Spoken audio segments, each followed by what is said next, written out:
السلام علیکم، میں آرزو مرزا خانی ہوں۔ آج بھی آپ کے گھروں میں آئی ہوں تاکہ ماحولیات اور تحفظ ماحولیات کے سلسلے میں مزید آپ سے گفتگو کر سکوں۔ یقیناً آپ کو یاد آ رہا ہوگا کہ گزشتہ پروگراموں میں ہم ماحولیات اور کچروں کی اقسام کے بارے میں روشناس ہوئے۔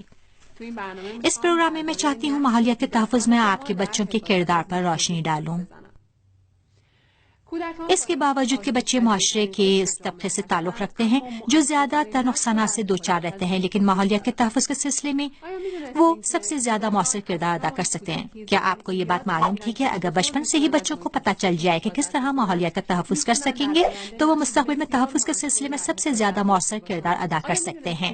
کیا آپ اس افسوسناک بات سے واقف تھے کہ ہر سال دنیا میں ماحولیاتی آلودگی کی وجہ سے تقریباً 4 ملین بچے اپنی جانوں سے ہاتھ دھو بیٹھتے ہیں؟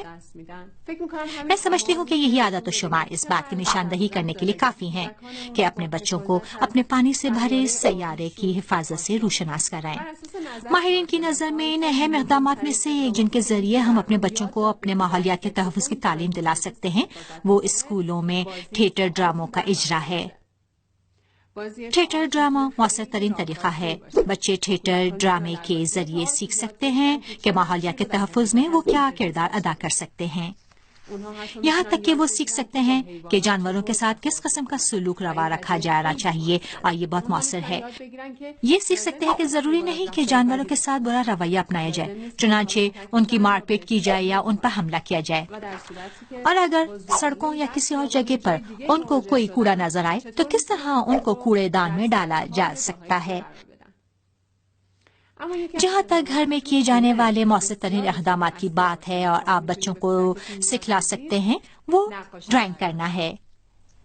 آپ کو بخوبی معلوم ہے کہ بہت سے بچے انہی بچپن کے ابتدائی دنوں میں ڈرائنگ سے بے حد لگاؤ رکھتے ہیں۔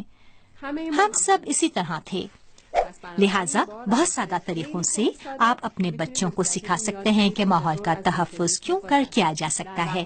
پہلے مرحلے میں آپ بچوں کو یاد دہانی کرائیں کہ ان کو ڈرائنگ کے لیے فراہم کیے جانے والے کاغذ کس طریقے سے تیار کیے جاتے ہیں۔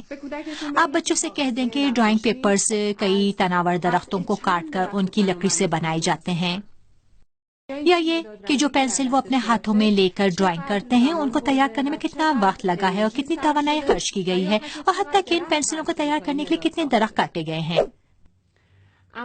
حتیٰ کہ بچکانہ ڈرائنگ کرنے کے بعد کا لمحہ بھی اہم ہوتا ہے۔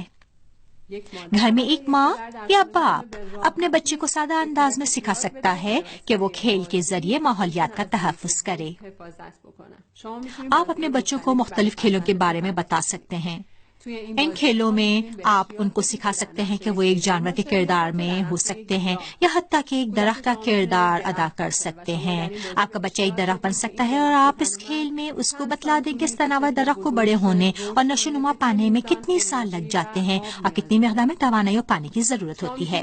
آپ اپنے بچوں کو یاد دلائیں کہ یہ درخت کس طرح تباہ ہو سکتا ہے اور کس قسم کے نقصانات کے نتیجے میں یہ درخت ختم ہو سکتا ہے۔ میں سمجھتی ہوں کہ گھر میں آرام کے ساتھ کہانیاں بیان کر سکتے ہیں اپنے بچوں کے لیے اور ان کو سکھا سکتے ہیں کہ وہ کس طرح ماحولیات اور ہمارے ذخائر اور توانائیوں کی حفاظت کر سکتے ہیں۔